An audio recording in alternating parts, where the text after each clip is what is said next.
محمد سمیع صاحب،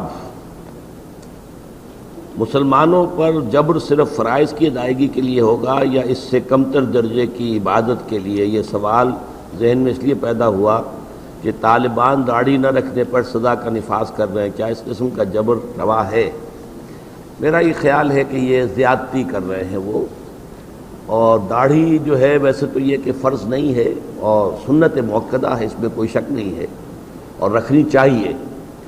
البتہ وہ لوگ تو خاص طور پر ایک خاص حد سے کم داڑھی کو بھی داڑھی تسلیم نہیں کرتے، ان معاملات میں ذرا تشدد کر رہے ہیں جو کہ انہیں نہیں کرنا چاہیے۔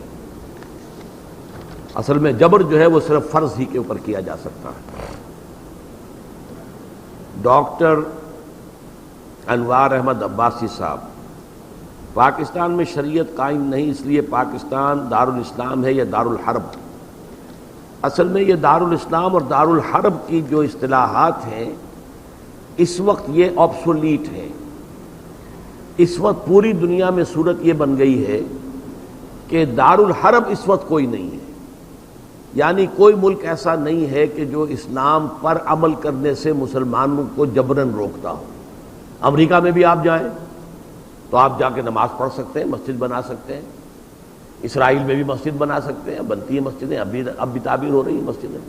تو اس حوالے سے وہ جو دارالحرب کا تصور وہ تھا اور جس کے ساتھ ایکٹیو کنفرنٹیشن تھی وہ نہیں ہے، اب وہ بھی دارالامن ہے ایک طرح کا، اور یہ بھی ہمارے پاس جو ہے دارالمسلمین ہے، دارالامن ہے، دارالاسلام بہرحال یہ نہیں ہے، لیکن اسے دارالحرب بھی نہیں قرار دیا جا سکتا۔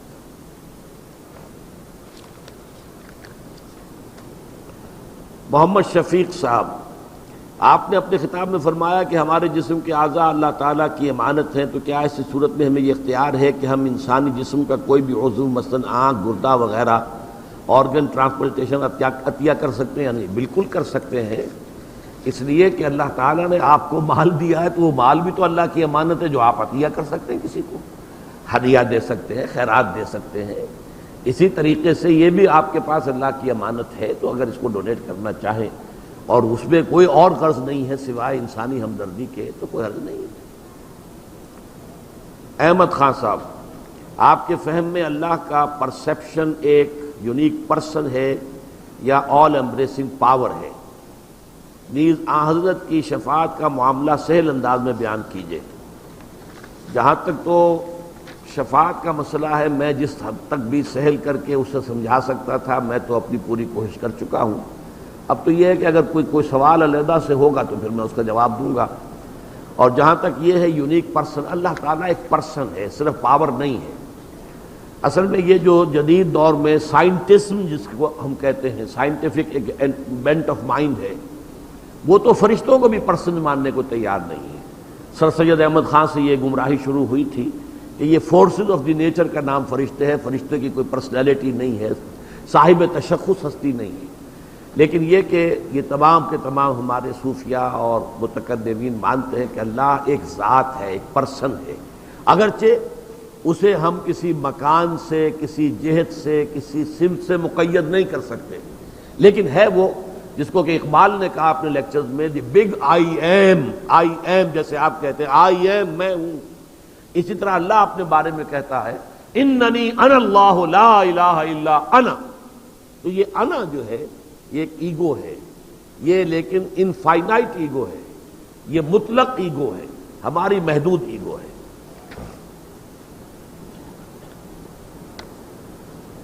عبد الواحد صاحب، آیت الکرسی کے فضائل کے بارے میں تفصیل سے فرمائیں۔ اس سے بڑی فضیلت کیا ہوگی کہ پورے قرآن مجید کی آیات کی سردار ہیں، اور اس سے بڑی فضیلت آپ کیا مانگتے ہیں؟ آپ شاید یہ چاہتے ہو اتنی دفعہ پڑھ لیا جائے تو یہ ہو جائے گا، اور اتنی دفعہ پڑھ لیا جائے تو یہ ہو جائے گا۔ ایسی فضیلتیں میرے علم میں نہیں ہیں۔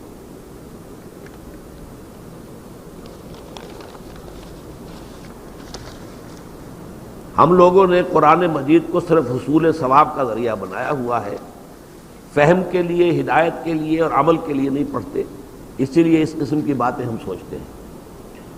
فیاض احمد صاحب، ڈاکٹر صاحب آپ نے فرمایا کہ جو مسلمان ہو جاتے تھے وہ سب برابر تھے، اور جو کافر تھے ان کی حفاظت کا ذمہ اسلامی ریاست کے ذمہ تھا، وہ ثانوی حیثیت رکھتے تھے۔ آج کل ایک دانشور کالم نویس یہ مہم چلا رہے ہیں کہ مسلمان اور کافر جو پاکستان میں ہیں وہ ملت واحدہ ہیں، اور ان میں کوئی فرق نہیں ہے۔ اس کے ثبوت کے طور پر وہ میثاق مدینہ کا حوالہ دیتے ہیں۔ اگر یہ نظریہ گمراہ کن ہے تو مختصراً بیان فرمائیں، اور نیز اخباروں کے ذریعے بھی اس کا ابطال فرمائیں۔ آپ نے اللہ تعالیٰ کو ان پرسن کہا ہے، پرسن کی انگریزی صرف اشارہ، صرف انسان کو کہا جاتا ہے، اور وہ اس لیے کمتر درجہ معلوم ہوتا ہے۔ نہیں، انسان تو کمتر درجے کی شے نہیں ہے، اشرف المخلوقات ہے۔ تمام مخلوقات میں تو اشرف انسان ہی ہے۔ تمام فرشتوں کو اس کے سامنے جھکایا گیا تھا۔ بہرحال یہ میرا موقف وہی ہے، اور یہی تمام صوفیاء و متکلمین کا ہے کہ اللہ تعالیٰ یہ ایک ذات ہے، لیکن ہم قیاس نہیں کر سکتے اس کے بارے میں اپنی ذات پر یا کسی اور کی ذات پر۔ باقی یہ جو اصل میں میثاق مدینہ کا حوالہ دیتے ہیں، یہ لوگ بالکل غلط استدلال کرتے ہیں۔ دیکھیے، حضور کی جو انقلابی جد و جہد چل رہی تھی، اس میں مختلف مواقع پر آپ نے مختلف ضرورتوں کے تحت معاہدے کیے۔ یہ اصل میں میثاق مدینہ تھا، a defence pact, joint defence of Medina, کہ اگر مکے والے حملہ آور ہوں گے تو ہم یہاں پر مل کر ایک ملت، ایک قوم کی حیثیت سے یا ایک امت کی حیثیت سے مقابلہ کریں گے۔ باقی تمہارا اپنے اپنے معاملات، تمہارا نظم ہے اور ہمارا اپنا نظم علیحدہ ہے، اور البتہ اگر ہمارے تمہارے درمیان کوئی جھگڑا ہوگا تو بالادستی فیصلہ اللہ اور اس کا رسول کریں گے۔ بات ختم ہو گئی۔ اللہ اور اس کے رسول کی بالادستی ہے، برابر کہاں رہے؟ برابر تو تب ہوتے ہیں کہ جب کہ ان کی شریعت کو بھی اور ان کے قانون کو بھی کسی درجے میں تسلیم کیا جاتا کہ اچھا قرآن دازی کر لیں گے کہ بھائی اس معاملے کے اندر یہ ہم اسلام کے حکم پر عمل کریں یا یہ تورات کے حکم پر عمل کریں۔ وہاں تو طے یہ تھا کہ جہاں اختلاف ہوگا وہاں پر اللہ اور اس کے رسول فیصلہ کریں گے، تو اس کے نیچے ہو گئے، تابع تو ہو گئے وہ۔ اور اس کے ساتھ یہ ہے کہ ڈیفنس پیکٹ تھا۔ اسی طریقے سے آپ نے صلح حدیبیہ کی تھی قریش سے، اس وقت وہ قریش سے صلح کی تھی یہودیوں کے خلاف، اس لیے کہ آپ کو خیبر پر جو ہے حملہ کرنا تھا، اور جب تک آپ اپنا جو ہے عقب پچھواڑا محفوظ نہ کر لیتے تو خیبر پر حملہ جو ہے اس کے اندر خطرات تھے۔ آپ نے گر کر صلح کر لی اس وقت، اس لیے کہ وقت کی ضرورت تھی۔ تو یہ اصل میں ہوتی ہے ایک جد و جہد کے دوران جو بھی اس وقت کی اسٹریٹجی ہے اس کے حوالے سے معاہدہ۔ باقی جتنے مشرکین سے معاہدے تھے، آج ہی میں آپ کو آیت سنا چکا ہوں کہ تمام معاہدے ختم، براءۃ من اللہ ورسولہ الی الذین عاہدتم من المشرکین۔ یہ معاہدے تھے جو وقتی ضرورت کے تحت ہوئے تھے، ورنہ حق اور باطل کے درمیان کوئی معاہدہ ہو ہی نہیں سکتا۔ حق اور باطل کے درمیان مستقل معاہدہ کیسے ہوگا؟ باطل دوئی پسند ہے، حق لا شریک ہے، شرکت میں آنا حق و باطل نہ کر قبول۔ حق جو ہے باطل کے ساتھ مستقل معاہدہ کوئی کر ہی نہیں سکتا۔ مرزا بابر صاحب سفارش کے سلسلے میں سوال ہے کہ جو ایصال ثواب کا سلسلہ ہے، والدین مرحومین کے سلسلے میں خصوصاً اس کی کیا صورت ہے، کیا طریقے ممکن ہیں اور شرعی طور پر کس حد تک ثابت ہے؟ دیکھیے، ایصال ثواب کے ضمن میں دو رائے ہیں ہمارے ہاں۔ اکثریت جو بھی ہمارے ہاں سنی علماء ہیں، دیوبندی بھی بریلوی بھی، وہ اس کے قائل ہیں کہ ایصال ثواب ہوتا ہے مالی عبادت کا بھی اور بدنی عبادت کا بھی۔ بدنی عبادت یہ کہ آپ نے نفل پڑھے اور کہا کہ اللہ ان نوافل کا ثواب میرے والد مرحوم کو، والدہ مرحومہ کو یا کسی اور کو پہنچا دے، یہ ان کا موقف ہے اور وہ مانتے ہیں۔ خیرات کریں اور خیرات کا کہیں، کسی کی بیوہ کی مدد کریں اور کہیں کہ اس کا ثواب اس کو اللہ تعالیٰ ان کو پہنچا دے۔ ایک موقف یہ ہے، وہ زیادہ تر ہمارے ہاں جو اہل حدیث حضرات ہیں ان کا موقف ہے۔ تو میں اگرچہ اس معنی میں کہ میں اہل حدیث مسلک سے متعلق نہیں ہوں، لیکن یہ اس معاملے میں میری رائے وہی ہے، وہ یہ ہے کہ بدنی عبادت کا ایصال نہیں ہے، مالی عبادت کا ہے۔ مالی عبادت آپ نے خیرات کی ہے، صدقہ دیا ہے، کسی غریب کی مدد کی ہے، مسکین کی مدد کی ہے، بیوہ کی مدد کی ہے، یتیم کی مدد کی ہے، کسی مقروض کی مدد کی ہے، مال خرچ ہوا ہو تو اس کی جگہ پر جو ہے آپ اپنا ایصال ثواب اس کا کر سکتے ہیں، بدنی عبادت کا نہیں۔ واللہ عالم۔ اب اس میں یہ کہ آپ جس پر چاہیں عمل کر لیں، لیکن یہ جو ہم کرتے ہیں اس کے لیے محفلیں منعقد کرنا اور قرآن خوانیاں ہوں، یہ سب بدعات ہے۔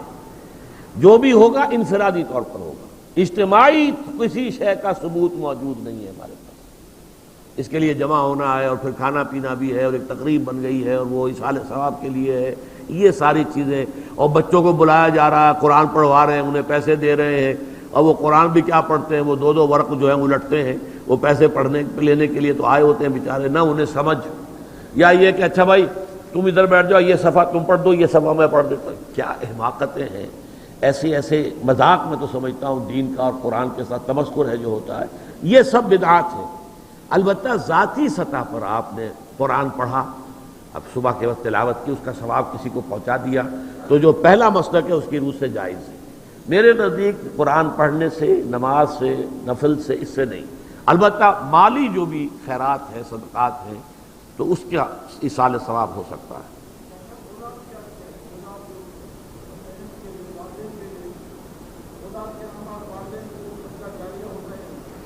اولاد اگر نیک ہے تو وہ خود صدقہ جاریہ بن جاتے ہیں والدین کے لیے، بشرطے کہ والدین نے ان کی تربیت کی کوشش کی ہو۔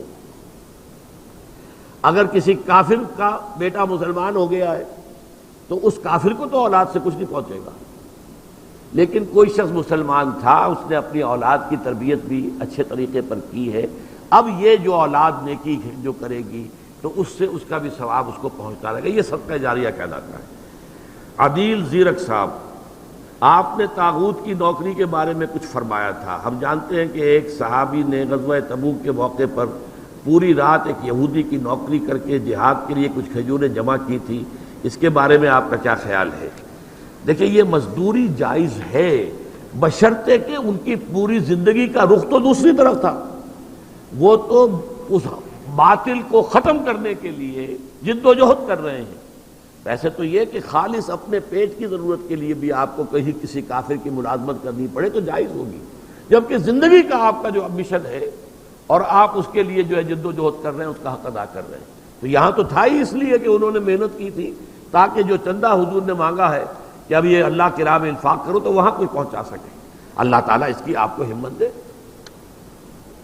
تنویر حنیف صاحب، غیر مسلم کی ترقی میں ساتھ نہ دینا، کیا ملٹی نیشنل ایسی آرگنائزیشن جن کے مالک غیر مسلم ہو کے لیے ملازمت کرنا یا خدمات سر انجام دینا غلط ہے؟ میرا یہ خیال ہے کہ غلط کی حد تک تو بات بالکل صحیح ہے، غلط تو ہے، میں اسے حرام تو نہیں کہوں گا، فتویٰ نہیں دے رہا ہوں، لیکن واقعہ یہ ہے کہ اس وقت دنیا میں جو ابلیسی سیلاب آ رہا ہے زائنزم کا، اس کے سب سے بڑے کارندے یہ ملٹی نیشنلز ہیں۔ انہی کے حوالے سے پوری دنیا پر یہ مالیاتی استعمار، it's a new form of colonialism. پہلے استعمار یہ تھا کہ جاؤ اور ہندوستان پہ قبضہ کر لو اور جاؤ اور انڈونیشیا پہ قبضہ کر لو، اب یہ قبضہ نہیں، رہو تم اپنے گھروں میں، کام تم کرو، محنت تم کرو، تمہاری محنت کے جو حاصل ہے کمائی کی ملائی ہم لے جائیں گے۔ اس کے انہوں نے پورا جال دنیا میں پھیلا دیا ہے، بینکوں کا، IMF کا، ورلڈ بینک کا اور ملٹی نیشنلز کا، اور یہ بڑھتا جا رہا ہے، ٹرپس کا، کہ بیج بھی تم پیدا نہیں کر سکو گے، ہم سے لینے پر مجبور ہوگے، بیج ہمارا ہوگا، کھیتی تم کرو گے، اور اس کے اوپر پاکستان بھی معاہدہ کر چکا ہے۔ تو اس کی خدمت نہیں کرنی چاہیے، خدمت اللہ کی کیجیے۔ البتہ یہ ہے کہ اگر فرض کیجئے کوئی اور ذریعہ معاش نہیں ہے اور آپ اللہ کے دین کی خدمت کے اندر لگے ہوئے ہیں ہمتن، البتہ جسم اور جان کا رشتہ قائم رکھنے کے لیے کچھ نہ کچھ تو آپ کو درکار ہے، اس کے لیے جیسے ابھی مثال آ گئی یہودی کی ملازمت بھی کی تھی تو میں اسے حرام نہیں کہہ رہا، البتہ یہ ایک بڑا کیریئر سمجھنا، اور یہ ملٹی نیشنل خون چوس لیتے ہیں انسان کا، تنخواہیں اچھی دیں گے، اسٹیٹس اچھا دیں گے، محل بھی بنا ہوگا آپ کا اور کوٹھی بھی ہوگی، لیکن آپ کی توانائیوں کا اور اوقات کی ایک ایک رتی وہ نچوڑ لیتے ہیں، پھر کسی اور کام کے قابل آپ نہیں رہتے۔ یہاں تو یہ کہ بندہ مومن کی زندگی کا اصل مقصد، میری زندگی کا مقصد تیرے دین کی سرفراز ہے، یہ ہے تو پھر تو ٹھیک ہے، مجبوراً کہیں کوئی تھوڑا سا وقت اپنا بیچ کر آدمی اپنا پیٹ پال لے تو وہ چاہے کسی کافری کی ملازمت ہو رہی ہو وہ جائز کے درجے میں ہوگی، لیکن اس طرح نہیں جیسے کہ آج ہو رہا ہے۔ یہ میری آواز بیٹھ گئی ہے، میرے خیال ہے سوالات یہ میں لے لیتا ہوں، باقی معذرت کر رہا ہوں۔ میرا اصل میں تو آج سوچ رہا تھا کہ شاید درس دے ہی نہ سکوں، کل سے میری طبیعت بہت خراب تھی، اب زیادہ دیر میں یہ سوال جواب میں نہیں۔ افتخار الدین صاحب، جناب میں آپ سے یہ پوچھنا چاہتا ہوں کہ شفاعت صرف انبیاء کریں گے یا اللہ تعالیٰ اور دوسرے لوگوں کو بھی اختیار دیں گے؟ دوسروں کو بھی ہوگا، اولیاء اللہ کو بھی ہوگا، نیک مسلمان. اور اولیاء اللہ کون ہوتے ہیں؟ نیک مسلمان. الذین آمنوا وکانوا یتقون، وہی تم اللہ کے ولی ہیں. تو ان سب کو اس کا موقع ہوگا. جیسے آج بھی میں نے تو یہاں سے بات شروع کی تھی نا، اگر میں کہتا ہوں اللہ میرے والد کی مغفرت فرما دے، یہ بھی تو شفاعت کر رہا ہوں میں. در حقیقت یہ بھی شفاعت ہے. دعا جب استغفار کرتے ہیں آپ کسی کے لیے، یہ بھی شفاعت ہے. تو اس لیے سب کو لیے یہ اللہ تعالیٰ جس کے لیے بھی اپنے بندوں میں سے مناسب سمجھے گا انہیں اس کا موقع دے گا. ناصر احمد صاحب، سوال یہ کہ نور سے مراد کیا ہے؟ نور سے مراد یہ لائٹ نہیں ہے، یا وہ لائٹ کہ جو سورج سے آ رہی ہے وہ نہیں ہے. یہ ایک باطنی نور ہے کہ جس سے حق و باطل کا امتیاز انسان کو معلوم ہوتا ہے. اسی لیے آپ دو لفظ استعمال کرتے ہیں اردو میں بھی، بصارت اور بصیرت. بصارت ہے ان آنکھوں کی، ان سے جو چیز آپ دیکھتے ہیں یہ بصارت. بصیرت قلب کے اندر ایک کیفیت ہوتی ہے، ایک صلاحیت ہوتی ہے کسی شے کی اصل حقیقت کو سمجھ لینا. جو شے کی حقیقت کو نہ سمجھے وہ نظر کیا. اہل نظر ذوق نظر خوب ہے، لیکن جو شے کی حقیقت کو نہ دیکھے وہ نظر کیا. تو وہ ہے اصل میں بصیرت. تو یہ نور وہ ہے، اللہ نور السماوات والارض. تو یہ اللہ تعالیٰ کی طرف سے باطنی نور عطا ہوتا ہے انسان کو.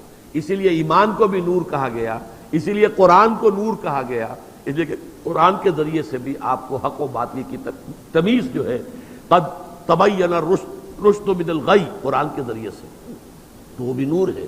والنور الذی انزلنا.